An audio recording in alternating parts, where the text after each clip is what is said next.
మీరు మనుషులా కాదా? మీకు ఆ డౌట్ ఎందుకు వచ్చింది సార్? ఏం పని చేస్తున్నారు మీరు? చిన్న పోరగాళ్ళకి ఏమన్నా అయితే ఎట్లుంటా చెప్పు. వాళ్ళు పిల్లలు ఏం చేద్దామంటవా? చిన్న గీత కూడా అర్థం కదా మీకు? ఎన్నిసార్లు చెప్పినా ఒక్క కాడ అయిందంటే అది వేరు. ఊకే ఇదే పనా? చూసుకోరేమి మీరు? జీతం తీసుకుంటలేరు అసలు? అంటే ఎవరికో దమ్కి ఇస్తున్నాడు మహేంద్ర, గట్ల తిట్టబట్టే ఎవరిని అంటారు. ఇప్పుడు చూడు, తిట్టుడా, చింత చెట్టు గట్టి పెయి మీద పొట్టు తీసుడా. వాళ్ళు చేసే పనికి ఏం చేసినా తప్పులేదు వాళ్ళను. ఊరుకో గంత పెద్ద పాపం ఎవరు చేసిర్రు? నీకు కోపం వాళ్ళు తెప్పించిర్రు.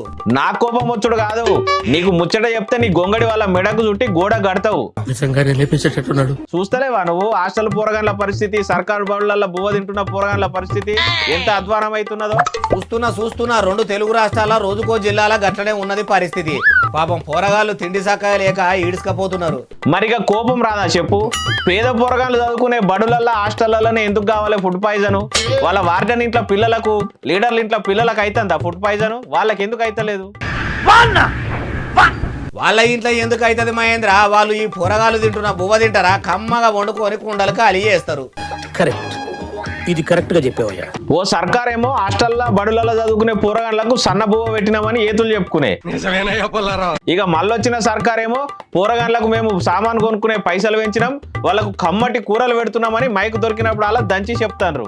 అడిగిపోయి చూస్తేనేమో ఏం లేదు. అంటే అది సర్కార్లో ఎవరున్నా ఏతులు గట్లనే ఉంటాయి కానీ అసలు ముచ్చట వేరే ఉంటది. అలా పోరగాళ్ళ తిండి మీద కూడా కమిషన్ల కోసం చూసేటోళ్ళు ఉంటారు. సర్కార్ ఏమో ఏతులు కొడుతుంది, కాంట్రాక్టర్ ఏమో నాకు బిల్లులు రాలేదంటాడు, వార్డెన్ ఏమో సామాను పంపలేదంటాడు. ఇక వండేటోళ్ళు కూడా చక్కగా గిన్నెలు తోమరు.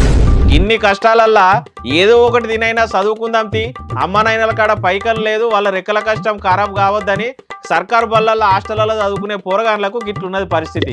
వాళ్ళ అమ్మనైనల కష్టం బేకారు కావద్దని సర్కారు బళ్ళల్లో చదువుకుందాము, హాస్టళ్లలో ఉందామని వస్తే వాళ్ళని అనాథాల లెక్క చూస్తుర్రు, అధ్వానం చేస్తుర్రు. కొన్ని జాగలల్లా ఉడకని అన్నం, నీళ్ళ చారు, పురుగులున్న పుచ్చుపట్టిన కూరగాయలతోటి వండి పెడుతున్నారట పోరగాన్లకు.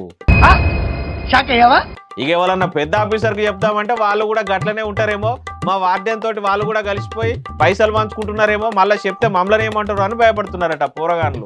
నువ్వు పొరగాల బాధలు చెప్పుతా అంటేనే గుండె కలుక్కుమని కళ్ళపొంటి నీళ్ల సుక్కలు రాలినట్ట అనిపిస్తుంది. ఇంకా గదేమున్నదే, ఇంకొన్ని ముచ్చట్లు చెప్తే ఒలవల ఏడుస్తావు. కొన్ని హాస్టల్ల పొంటి సవలతులు లేక సకల బాధలు పడుతున్నారట పోరగాన్లు. ఒక్కటే రూమ్ లో 10 మందిని గొర్రెల మందని వేసినట్టు వేస్తారట. ఎండాకాలం ఫ్యాన్లున్నాయి, చలికాలం కప్పుకుందామంటే చెద్దర్లుండయి, వానాకాలం పోతే గోడల పొంటి ఒక్కటే ఊర్చుడట. వాళ్ళని ఎట్లా ఉండుమంటావు చెప్పు? ఇక ఆడిపిల్లలు ఉండే హాస్టల్ల బాధలు అయితే మరీ ఘోరంగా ఉన్నాయట. 100 మంది ఆడిపిల్లలు ఉండే దగ్గర ఒంటికి రెంటికి ఓనికి 1-2 బాత్రూమ్లు ఉన్నాయట. వాళ్ళని ఏం చేయమంటావు చెప్పు? మగ పోరగాన్లు అంటే ఎట్లనో ఒక అట్లా చదువుకుంటారు, ఆడి పోరగాన్లు ఆడికి పోతారు. ఇక బాత్రూమ్లు ఉన్న కాడ వాటికి డోర్లు లేవట. కొన్ని జాగలల్లా డోర్లు లేక ఒకరు పోతే ఒకరు గుడ్డలు అడ్డం పెట్టుకొని పోతున్నారు. అవ్వా, ఈ సర్కార్కి ఏమన్నా శరం ఉన్నదా చెప్పు? అసలు లీడర్లకు, ఆఫీసర్లకు జీతం ఇచ్చేదేమో జనాల పైసలతోనేనే. మరి వాళ్ళకు జీతం ఇస్తున్న జనాల పిల్లలు సర్కారు బళ్ళలో చదువుకుంటుంటే వాళ్ళ పరిస్థితి ఏమో గిట్లున్నదే. వాళ్ళు మన జీతం తీసుకుంటే వాళ్ళ పిల్లలను ఏసీ రూమ్లలో చల్లగా చదివిపిస్తారు. ఇది ఏందో అర్థం కాదు. ఒక చిన్న లీడర్ అయినా సరే 2-3 తరాలకు సంపాదించుకుంటాడు తినేటట్టు. మరి మన పిల్లలకి ఏమైతుంది గిట్లా? అందుకే హాస్టళ్లలో బడులలో వండే బువ్వను రోజు ఆఫీసర్లతోని ఆడ దగ్గరుండే లీడర్లతో తినిపియాలి. గట్లయితేనే ఆడ చక్కగా అవుతుంది. ఇక అవు నిజం చెప్పినావు. బడులల్లా హాస్టళ్లల్లో పనిచేసే టీచర్లకు, వార్డెన్లకు తినిపియాలి. రోజు గట్ల అయితేనే చక్కగా అవుతారు.